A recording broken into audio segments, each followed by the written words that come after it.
Seigneur éternel, nous voulons magnifier ta fidélité, nous voulons apprécier et admirer ta grande bonté sur la vie de chacun de nous. Seigneur, merci. Merci de ce que tu as marché avec nous tout au long de cette semaine. Béni soit ton saint nom, toi qui nous fais parvenir en ce jour du samedi 22 mai, en ce dernier jour de la semaine. Roi de gloire, nous te bénissons, nous te disons merci, merci pour le don de ton esprit. Merci pour le nom de Jésus-Christ qui a régné avec nous tout au long de cette semaine. Seigneur, tu as été avec nous dans nos déplacements, dans nos activités. Seigneur, tu nous as accompagnés en tout temps et en tout endroit. Seigneur, nous te disons merci. Merci Saint-Esprit pour ta fidélité, pour ton assistance continuelle. Nous bénissons ta présence, nous magnifions ta communion avec chacun de nous. Béni sois-tu, Saint-Esprit, nous te disons merci. Nous sommes reconnaissants en cette heure. Éternel Dieu de bonté, reçois notre reconnaissance. Merci pour le don de ton esprit. Merci pour le nom de Jésus. Maïngendibro, Shabalamani nekinteme, Ningeni mauntingebre, Ribro Shamani ningauste, Le magabre, Ribro Sabayana mana tengene kunge shemalabe, Ninagama ustengene kebro, Radagada mikinteme.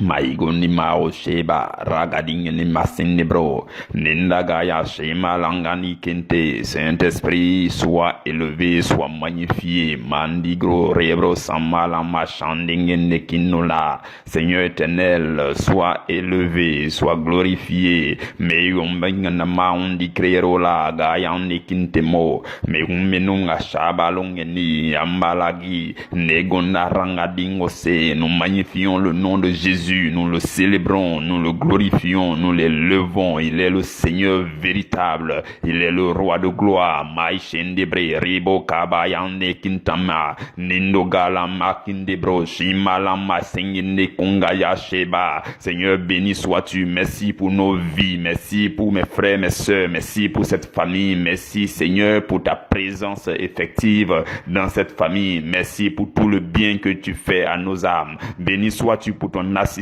Merci pour le message de vie et de guérison que tu nous annonces chaque jour. Merci pour la puissance de ta parole. Ngatingebre gonda shabala made ningana kamayo shebalangi tengere lingona parabre regola gandingene kunte shebalame mingono kumbaye shimare rebro sunna kamakungere rebro sandali ningo gaya shabala bayantingelo gimbarangani kende moshingane. Seigneur, merci pour nos vies, merci pour nos demeures, merci pour nos familles, merci pour nos proches.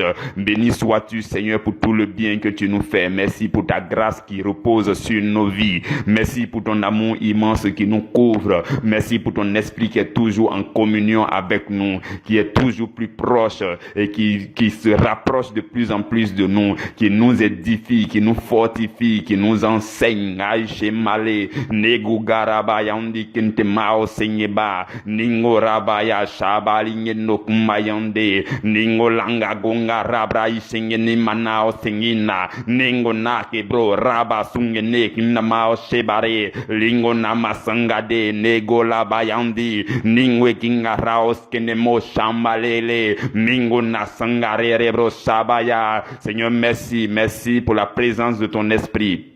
Béni sois-tu, Seigneur, pour ta main qui nous garde. Merci, Seigneur, pour ton intimité continuelle avec nous. Tu nous aimes, Seigneur, et nous sommes rassurés lorsque nous sommes dans ta présence. Nous sommes dans la paix, dans la joie. Lorsque tu nous parles, nous te bénissons, nous te disons merci. Merci pour cette famille que nous sommes. Priorité à l'évangile. Seigneur, nous te bénissons, nous te magnifions. Je te dis merci pour la vie de chacun de nous. Merci pour tout le bien que tu nous as fait tout au long de cette semaine. Merci de ce que tu nous feras encore du bien dans ta présence. Béni sois-tu pour les activités de cette famille. Merci pour ton esprit qui est au rendez-vous. Ngashminingona sagabre reguna mashingin maose lingona gwangi tingebre regola masangate ingona osebre randaga majante mekingona kamaye shingere lingwengin maosingede lingo dabarabre sunge naoste mingona mayanginde ndenge negunda shabrare negunde gwenge tinga lama sungere lingo na masonge debrera randwa kinge nekunda chamele. Sois magnifié Adonai, sois magnifié Jéhovah, El Shaddai soit élevé. Tu es l'Elohim, Mogabra kunde shimalanke ingo nagande gindingo sambare negweninga nasage bro rabaya shabababa ningo nakingere bro sola kande. Merci pour ta force que tu nous communiques chaque jour. Merci pour ta lumière qui nous éclaire de jour en jour. Merci pour la force que tu nous donnes. Merci pour la restauration. Merci pour cette transformation magnifique que tu opères dans le cœur de chacun, dans la vie de chacun. Nous te bénissons et nous te sommes reconnaissants en cette heure. Nous t'élevons, Seigneur.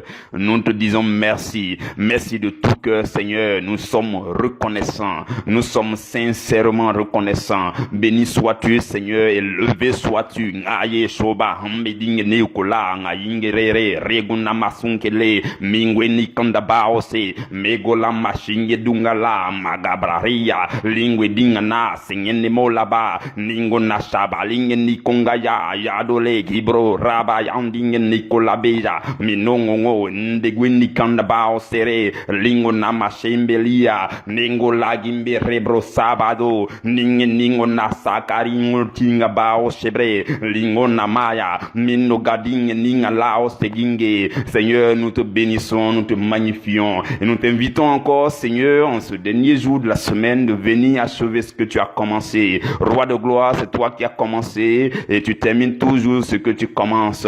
Seigneur, nous sommes là encore réunis dans ta présence et nous avons besoin que ton esprit vienne opérer encore. Nous avons besoin que ton esprit nous parle, que nous avons besoin que ton esprit nous visite et nous touche.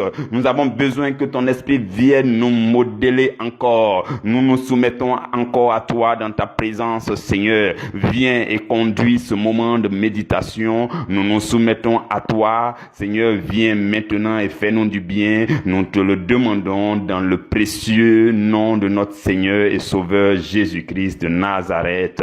Amen. Bien-aimés frères et sœurs, je vous salue dans le précieux nom du Seigneur. C'est avec un cœur joyeux que je nous retrouve encore en cette heure. Avant même de nous donner le sous-thème d'aujourd'hui, je voudrais nous donner cette information capitale.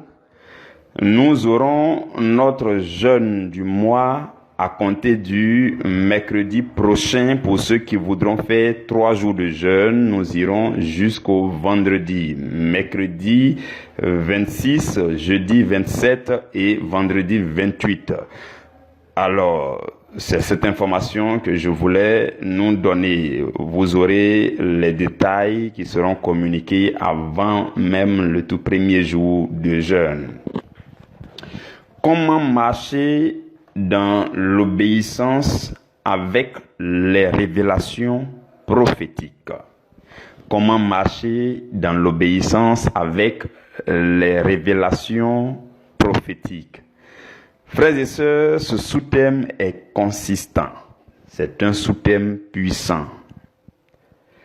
Et j'ai eu quelques questions déjà concernant les histoires de prophétie, révélations, ainsi de suite, dans mon inbox.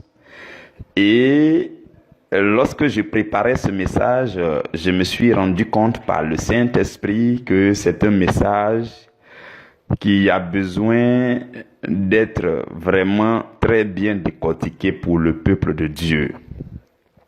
Si je veux aller à travers ce sous-thème aujourd'hui seulement, on ne pourra pas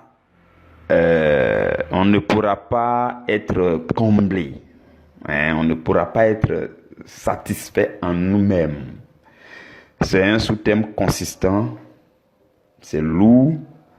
Voilà pourquoi je nous propose de poursuivre jusque la semaine prochaine. Donc aujourd'hui, ce que je vais faire, c'est l'introduction. Et il va nous rester encore 2 ou 3 sous-thèmes dans le même sous-thème pour que nous puissions aller pas à pas. Parce qu'on parle de révélation, on parle de prophétie, tout ça. Vraiment, il est mieux qu'on en parle dans les détails. J'espère que vous êtes d'accord avec moi. Parce que je n'aime pas, en griffe, bâcler les prédications. Non. Et après une prédication, il y a plein de questions qui ressortent. Ce n'est pas intéressant. Mieux vaut aller calmement, pas à pas, pour répondre à toutes vos questions. Bon, au maximum de questions que vous avez déjà en vous. J'espère que vous êtes d'accord avec moi. Donc, aujourd'hui, nous allons juste introduire le sous-thème. Et la semaine prochaine, on va aller encore à travers le même sous-thème, peut-être pendant 2 ou 3 jours encore. Vous comprenez? Donc, le sous-thème, c'est comment marcher dans l'obéissance avec les révélations prophétiques. Donc, pour aujourd'hui, on va voir qu'est-ce qu'une révélation. Et on va voir aussi qu'est-ce qu'une prophétie. On va voir ces choses dans les détails. Et on va voir aussi ce que c'est qu'une révélation prophétique. Vous voyez, non? Ce sont ces choses qu'on va voir dans les détails aujourd'hui. Pour le temps qui nous reste, ce sont ces choses que nous allons voir. Je vous assure, ce sont des choses spirituellement, comment dire, lourdes et qui nécessitent qu'on s'attarde dessus. Voilà pourquoi aussi, je voudrais demander ton attention dès maintenant. Oui, suis-moi vraiment calmement parce que les questions sur les prophéties, les révélations, on en a plein. Beaucoup ne comprennent pas certaines choses. Et aujourd'hui, je crois que le Saint-Esprit est là pour nous aider. En principe, le texte d'appui, c'est Habakkuk chapitre 2, versets 1 à 3. Nous allons poursuivre ça la semaine prochaine. Mais je nous lis ça aujourd'hui. Peut-être qu'on va même pas aborder les versets là aujourd'hui. C'est la semaine prochaine même qu'on va aborder. Parce qu'on va juste faire l'introduction. Habakkuk chapitre 2, versets 1 à 3. J'étais à mon poste et je me tenais sur la tour. Je veillais pour voir ce que l'Éternel me dirait et ce que je répliquerais après ma plainte. Verset 2.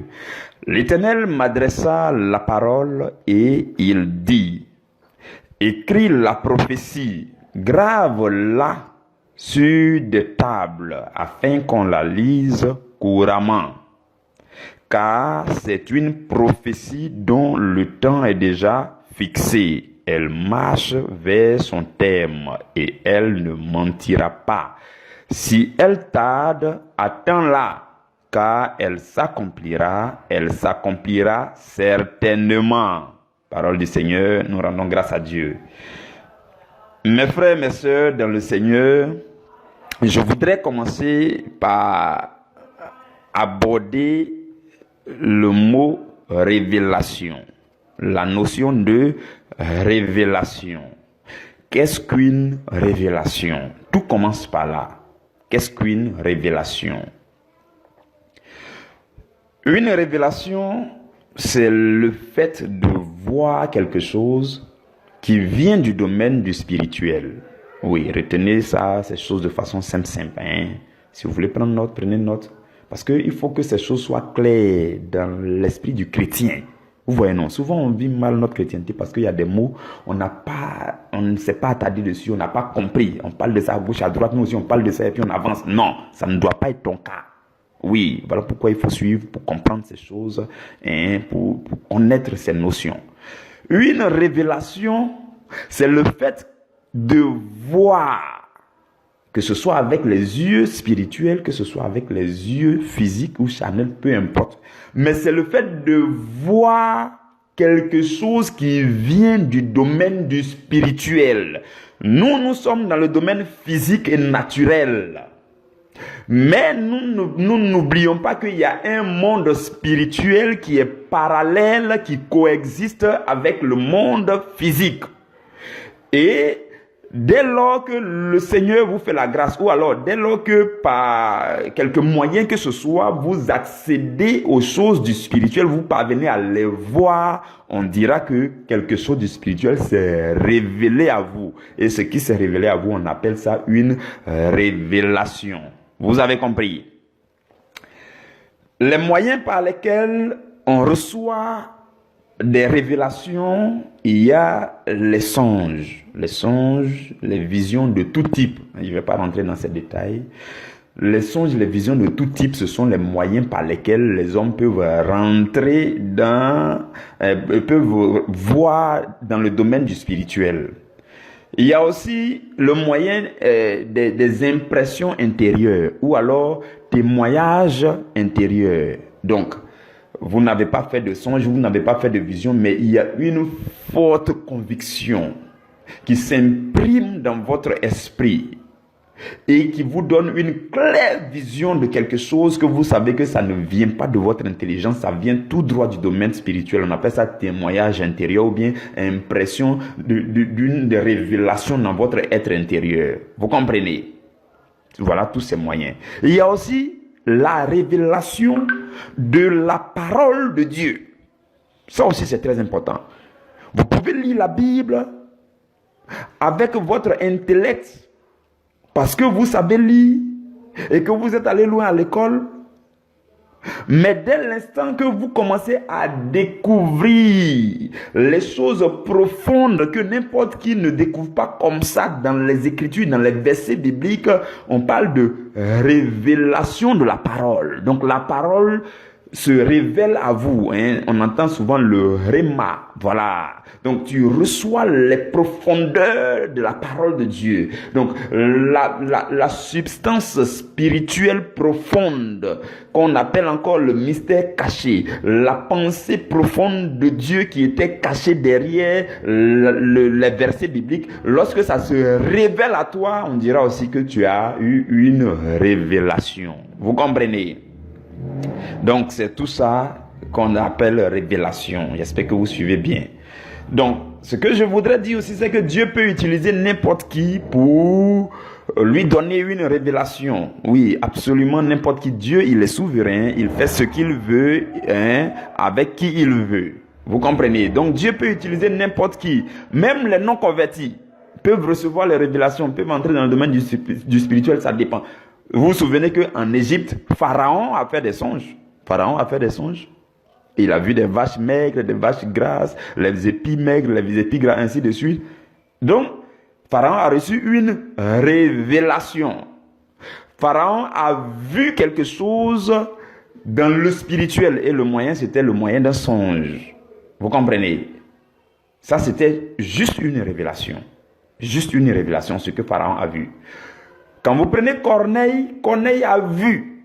Il a vu un ange qui s'est révélé. Un ange se trouve toujours dans le domaine du spirituel, à moins que les anges même décident de prendre le corps humain pour venir, sans souci. Sinon, la Bible dit que Corneille a vu un ange qui était vêtu de blanc à 15 heures lorsque lui, Corneille, il était en train de prier, ainsi de suite. Donc, Corneille a eu la capacité, bien qu'étant païen, il a eu la capacité de rentrer dans le domaine du spirituel et il a vu l'ange qui lui a parlé. Et après, l'ange a disparu. Vous comprenez? Donc, Dieu pourra utiliser n'importe qui pour lui faire voir ce que lui, Dieu, il veut révéler. Vous comprenez? Maintenant, Dieu peut aussi utiliser les chrétiens, il peut utiliser n'importe qui, absolument n'importe qui, selon ce que Dieu, même en Babylone, Dieu a utilisé les rois de Babylone pour voir certaines choses, mais ils n'avaient pas souvent la capacité d'interpréter. Vous comprenez? Donc, Dieu peut donner les révélations à n'importe qui. Jusqu'à présent, on parle de révélation. Je n'ai pas encore parlé de prophétie. Suivez très bien. Je veux vraiment que ces choses soient claires pour chacun de nous. Jusqu'à présent, je ne vous ai parlé que de révélation. Une révélation, c'est la capacité, ou alors c'est le fait de voir quelque chose qui est dans le domaine du spirituel. C'est le fait que quelque chose de spirituel se révèle à vous, que ce soit par un songe, que ce soit par une vision, que ce soit par une extase, que ce soit par un témoignage intérieur, que ce soit à travers la méditation de la parole, ainsi de suite. Peu importe, lorsque quelque chose de spirituel se révèle à vous, on parle de révélation. Juste révélation, pour l'instant. Maintenant, je vais nous dire qu'est-ce qu'une prophétie. Suivez encore très bien, s'il vous plaît. Je vais vous parler de la prophétie par rapport à une révélation. Prophétie par rapport à révélation. Une prophétie, bien-aimés frères et sœurs, une prophétie, c'est un message de Dieu, un message divin qui ressort d'une révélation. Suivez vraiment bien. ces choses sont complexes à comprendre. Le Seigneur va nous aider pour que nous comprenions. Le Saint-Esprit est là. Et il choisit les mots qu'il faut pour que chacun comprenne. Une prophétie est un message divin. Un message venant de Dieu.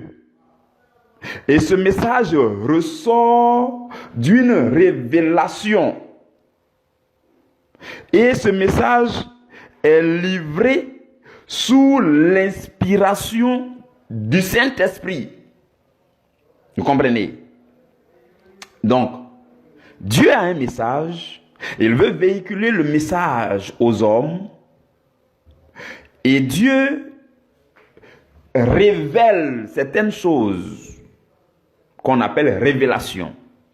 Et sur la base de ces révélations, la prophétie ressort.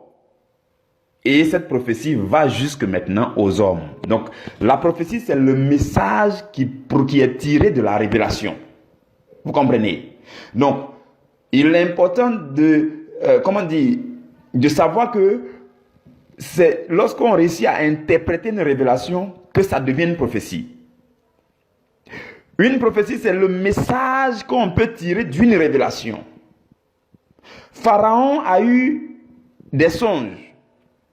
Mais jusqu'alors, c'était inutile aux yeux de Pharaon. Vous comprenez?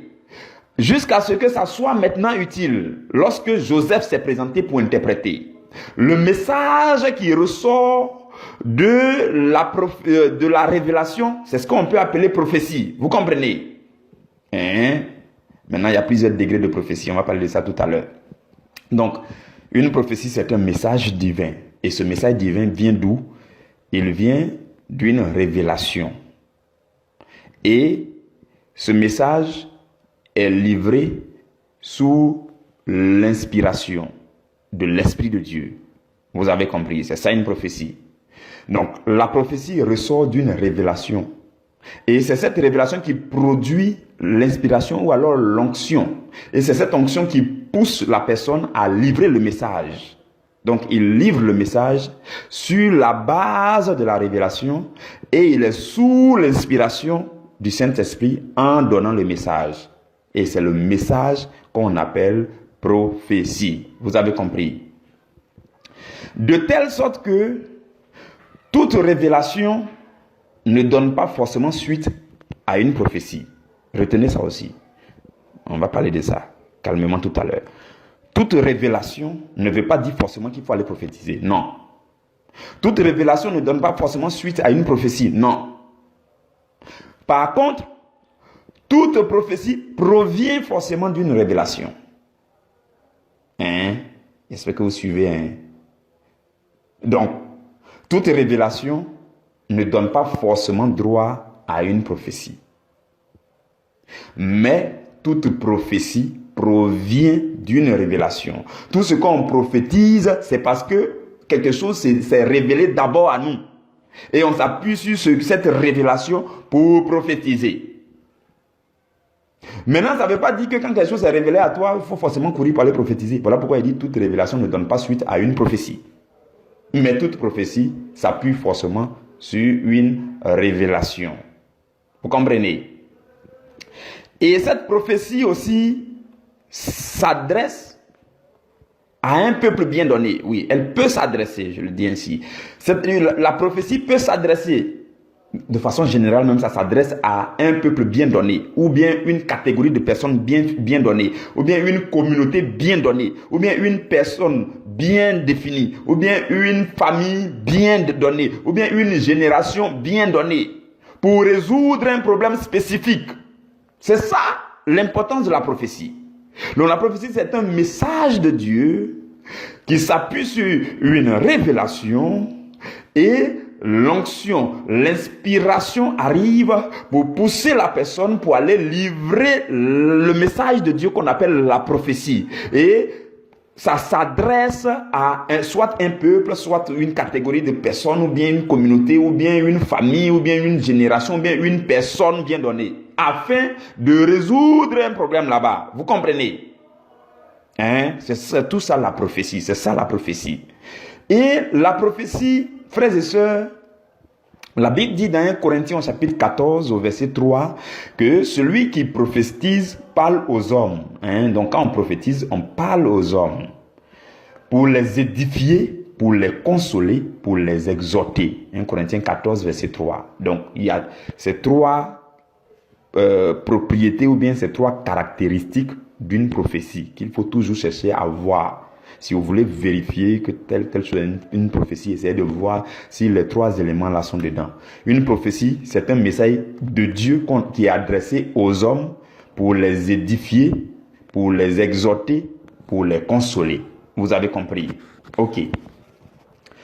Donc, les trois éléments. Donc, la prophétie vient pour révéler Dieu, les voies de Dieu, le message de Dieu, pour instruire et édifier les hommes. Enseigner, bon, édifier, instruire, je préfère dire édifier. Édifier et instruire les hommes au sujet de quelque chose de bien donné, où on te donne les détails, selon ce qui a été vu, selon la révélation, voilà. Vous comprenez? Donc, ça vient pour édifier, pour instruire les hommes, pour dévoiler une connaissance. Et elle vient aussi pour indiquer une direction dans laquelle il faut avancer. Voilà pourquoi on dit elle exhorte. La prophétie exhorte. Ça exhorte à prendre une certaine direction. Ça exhorte à entrer dans une certaine direction. Et la prophétie résout les problèmes des hommes, comme j'ai dit. Voilà pourquoi on dit elle console. Donc la prophétie console les cœurs. Vous comprenez? Donc, trois caractéristiques d'une prophétie. La prophétie édifie, exhorte et console. Donc, c'est ça, le message de Dieu qui est livré sous inspiration, s'appuyant sur une révélation qui est adressée aux hommes pour les édifier, pour les exhorter, pour les consoler. C'est ça une prophétie. Vous comprenez? Et je voudrais aussi vous dire qu'une prophétie fait fréquemment partie des prédications.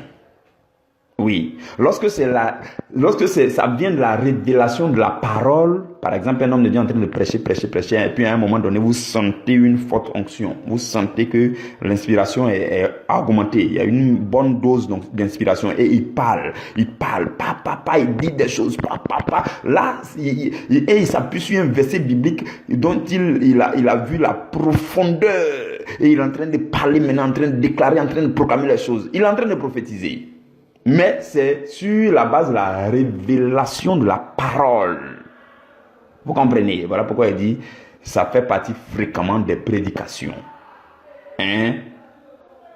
Et la prophétie est aussi utile pour les dons de révélation. Elle utilise, les dons de révélation. La prophétie utilise les dons de révélation, comme les paroles de connaissance, et discernement des esprits, paroles de sagesse. Donc, vous voyez, donc la prophétie s'appuie sur ces révélations pour s'exprimer, ou alors sur la révélation de la parole pour s'exprimer, ainsi de suite, ainsi de suite. Vous avez compris, c'est ça une prophétie. Donc, je récapitule rapidement. Une prophétie, c'est un message venant de Dieu. Ce message s'appuie sur une révélation. Et il y a une onction, une inspiration qui est libérée. Et c'est dans cette inspiration qu'on va donner le message de Dieu. Et quand on délivre le message, on livre le message aux personnes concernées. On parle maintenant de prophétie. Et dans le but de faire quoi? De les consoler, de les exhorter, de les édifier, ainsi de suite. Vous comprenez? Ok. Donc, on a vu qu'est-ce qu'une révélation, on a vu qu'est-ce qu'une prophétie. J'espère que vous me suivez très bien et que c'est de plus en plus clair. Maintenant, je vais vous parler de révélation prophétique. Révélation prophétique. Puisque notre sous-thème dit comment marcher dans l'obéissance avec les révélations prophétiques.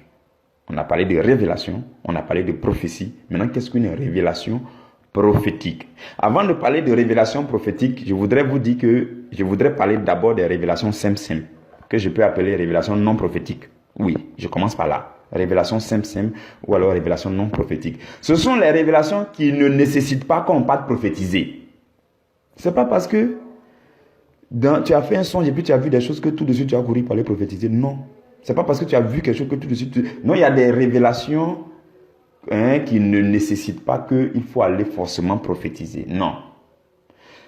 Pourquoi? Parce que ça peut simplement t'inviter à la prière, par exemple. Tu fais un songe où tu vois dans le songe que tu es mal. Vraiment, c'est grave. Si tu ne pries pas, c'est compliqué. Voilà, bien, tu vois, non, tu fais un songe qui t'interpelle à la prière. Et quand tu te réveilles, tu sens en toi une force qui te pousse à la prière. Et si tu ne pries pas, les choses vont aller mal dans la suite. Donc, tu n'as pas besoin d'aller prophétiser à quelqu'un. Ça, c'est pour toi-même. C'est une révélation, mais ça ne donne pas forcément suite à une prophétie. Ça ne veut pas forcément dire qu'il faut aller prophétiser à quelqu'un. C'est pour toi-même. Donc, c'est utile pour ta propre vie, sans que tu aies besoin d'aller prophétiser. Il y a des révélations, ça vient juste pour t'édifier personnellement. Tu vois des choses, et c'est un enseignement que tu tires de là. Ou bien une orientation, ça te montre une direction claire pour toi-même. Ou bien pour ton ministère, ou bien pour ta vie. Donc, on se souvient de l'exemple de Pierre. Quand Pierre était à Jopé, la Bible dit que Pierre avait faim, il est monté sur la terrasse pour aller prier. Et Pierre a fait cette extase-là. Et il a vu une nappe venant du ciel avec des quadrupèdes, ainsi de suite. Nous nous souvenons de cet épisode. Donc, c'était une révélation. Jusque-là, c'était une révélation. Maintenant, est-ce que Pierre a pris ça pour aller prêcher, pour aller prophétiser, pour dire, ainsi parle l'Éternel, je viens de voir une nappe, ainsi de... Non. Ça a été utile pour la suite du ministère de Pierre. Quand Pierre a commencé à méditer là-dessus, après, les éléments de Corneille sont arrivés pour dire, ah, voilà, qui s'appelle Pierre, ainsi de suite. Pierre a compris. Le Saint-Esprit a dit à Pierre, ce que tu viens de voir, en fait, c'est pour que je te... Ainsi de suite. Donc, ça lui a donné une direction. Donc, c'est une révélation simple, qui ne veut pas dire qu'il faut aller prophétiser. Mais c'est utile pour ta vie, c'est utile pour ton ministère, c'est utile personnellement, ou bien c'est utile, en tout cas, sans avoir besoin d'aller prophétiser. Vous comprenez? Donc, il y a des révélations simples, ou alors des révélations non prophétiques. Maintenant, toujours les révélations non prophétiques, ça peut être une simple interprétation d'une révélation. Par exemple, le cas de Pharaon. Quand Pharaon a fini de faire ses 2 songes, Joseph est venu simplement interpréter. Joseph n'a pas pris pour aller dire, je vais prophétiser. Non, il a interprété. Il a simplement interprété. Et quoi qu'il en soit, c'était le message de Dieu qui était utile pour le peuple d'Égypte en son temps. Vous comprenez? Donc, il y a la révélation à part, il y a la prophétie qui ressort d'une révélation. Et toutes les révélations ne veulent pas dire qu'il faut aller prophétiser. Mais c'est un message de Dieu. C'est une prophétie, mais on ne la prophétise pas comme on donne sous l'inspiration, non. Mais c'est un message, c'est l'interprétation de la révélation. Jusque-là, c'est simple. Donc, l'inspiration ou alors l'onction qui a été libérée n'est pas suffisante pour aller prophétiser, non. Vous comprenez? Maintenant, je vais vous parler des révélations prophétiques pour m'arrêter là. Les révélations prophétiques. Notre sous-thème dit comment marcher dans l'obéissance avec les révélations prophétiques. Qu'est-ce qu'une révélation prophétique? Au vu de tout ce que nous venons de voir, on peut dire que les révélations prophétiques, c'est lorsque une révélation libère une plus forte onction qui exige avec pression que le message soit livré aux concernés. Vous comprenez? Tu as vu quelque chose venant du spirituel, on parle de révélation. Et il y a une forte inspiration, une forte onction qui s'empare de toi et qui te pousse, qui ne te laisse pas le choix et qui te pousse à aller parler, à aller livrer le message divin à quelqu'un, à celui à qui ça a été adressé. C'est ça une révélation prophétique. Donc cette révélation pousse à aller prophétiser. C'est ça une révélation prophétique. Donc l'inspiration pour parler arrive. L'onction pour parler arrive. Et elle est de plus en plus forte. Et ça s'empare de toi. Et ça te pousse à aller parler. On parle de révélation prophétique. Ça c'est beaucoup plus fort. Dieu utilise les prophètes dans cette situation. Quand on parle de révélation prophétique, c'est plus les prophètes. Quand on a parlé tout à l'heure de révélation simple, n'importe quel croyant peut avoir une révélation interprétée et puis passer aux choses suivantes dans sa vie quotidienne. Parce que la Bible dit ceux qui sont conduits par l'Esprit de Dieu sont fils de Dieu, ainsi de suite. Dans le Nouveau Testament, l'Esprit de Dieu nous conduit. On peut avoir les révélations à n'importe quel moment, mais ça ne veut pas dire que tu es prophète. Mais Dieu utilise les prophètes lorsque l'onction là est forte. Et il leur révèle des choses qui libèrent une plus forte onction. Et qui ne leur laisse pas le choix que d'aller parler, d'aller prêcher, d'aller prophétiser. Jérémie. Le cas de Jérémie. Quand vous prenez Jérémie au chapitre 23, verset 9, Jérémie, ça s'exprime clairement. Jérémie dit, mon cœur est brisé au-dedans de moi. Tous mes os tremblent. Vous voyez l'image, hein?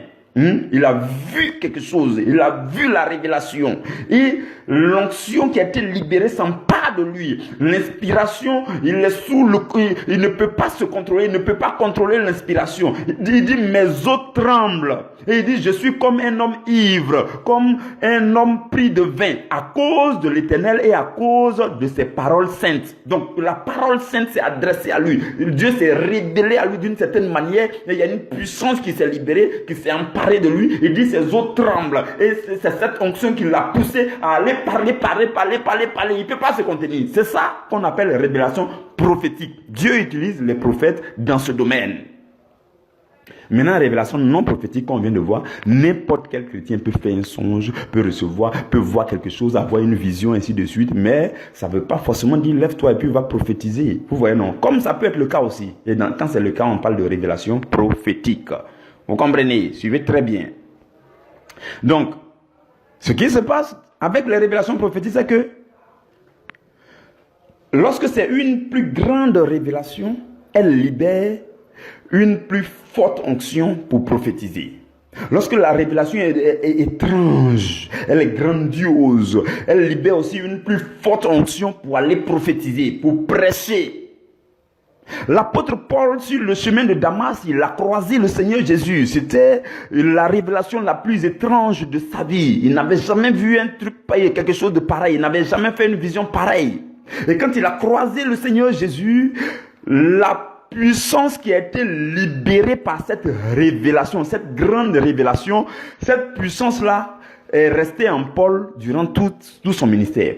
Donc cette grande onction qui a été produite par cette révélation du Seigneur Jésus a habité, animé Paul, et Paul a prêché toute sa vie sous cette même onction. C'est vrai qu'après il a eu d'autres révélations du Seigneur Jésus, d'autres visions, tout ça. Mais là où sa plus grande puissance a été libérée sur lui, c'est quand il a croisé Jésus sur le chemin de Damas. Et il a été rempli de cette grande onction qui est venue pour son ministère prophétique. Ministère d'apôtre, ministère prophétique. Il était aussi prophète, il était apôtre. Il était aussi évangéliste, tout ça. Vous comprenez? Donc, plus la révélation est grande, la révélation est forte, est étrange, ça libère une plus grande puissance, une plus grande onction qui vous charge et qui vous pousse à aller. Souvent, c'est libéré pour le ministère tout entier, pour des gens. Quand le déclic se produit là, il y a des gens qui deviennent fous. C'est pas maintenant qu'on va vous donner nos témoignages ici.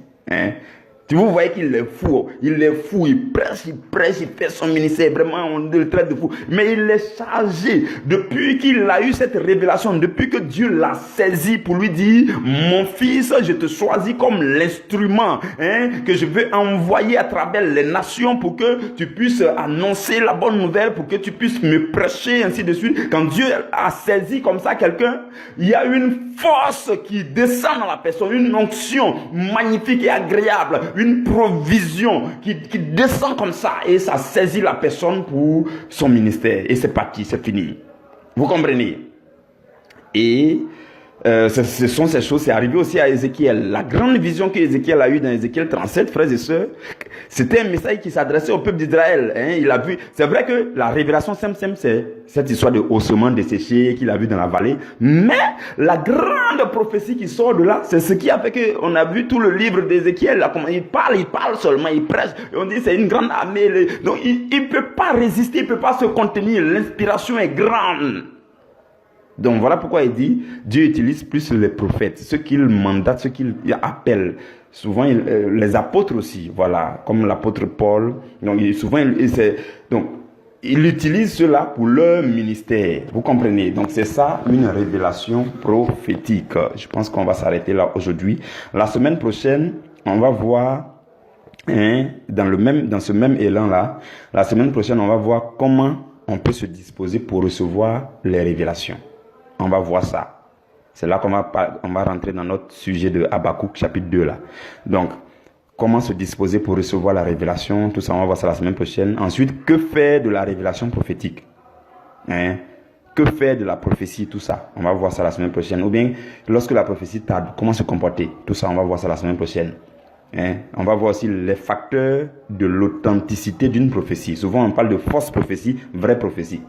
Quels sont les éléments qui vont prouver que telle prophétie est vraie? Quand vous saurez toutes ces choses, vous n'allez pas vous laisser berner, frères et sœurs. Vous saurez marcher dans votre vie chrétienne. Vous saurez aussi respecter les uns et les autres. Parce que la Bible dit, ne méprise pas la prophétie. Vous voyez, non, il ne faut pas mépriser la prophétie. Ce n'est pas parce qu'on va vous enseigner tout ça que vous allez commencer à dire, ah, tel homme de Dieu, il n'est pas bon, il est... Non, c'est pas arrivé là-bas. Je vais insister sur ces choses-là aussi la semaine prochaine parce qu'il faut qu'on soit sage. Quand Dieu nous donne plus de connaissances, si on n'est pas sage, il va arrêter de nous donner ces connaissances. Quand Dieu nous donne des connaissances, il aime quand on est humble. Et quand on est sage, dans la suite, il continue de nous remplir parce qu'on est sage et on est humble. Mais si tu t'affoles et puis tu commences à dire n'importe quoi avec les connaissances que Dieu te donne, Dieu arrête le flot. Mais ça ne sera pas notre cas parce que, pas à pas, le Seigneur va nous remplir de sagesse. Que Dieu vous bénisse et que Dieu vous garde, mes bien-aimés, frères et sœurs. Je vous aime dans l'amour du Seigneur Jésus.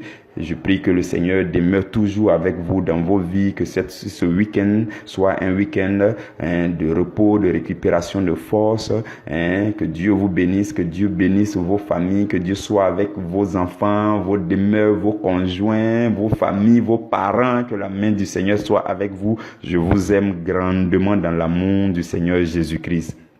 Je nous souhaite un très bon week-end et nous nous retrouverons la semaine prochaine. N'oubliez pas de vous disposer pour notre jeûne qui commencera le mercredi. Donc le programme de la semaine prochaine sera partagé d'ici là et disposons-nous encore pour aller à un autre niveau avec le Seigneur. Que Dieu vous bénisse, que le sang de Jésus vous couvre. Au nom de Jésus. Amen.